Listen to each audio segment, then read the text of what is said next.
How to change Google Maps to walking.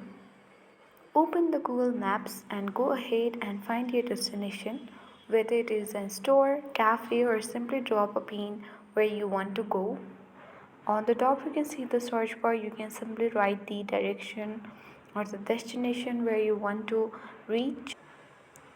Once you have dropped a pin where you want to go, you can tap on directions, and once selected, tap on the direction button, and then by default Google Maps shows you driving directions, but we will change that. So in order to change Google Maps to walking, next to the driving direction you can see a small person like icon walking, so you can simply tap on it at the top which says 8 minutes, and from here we can easily find out the walking direction.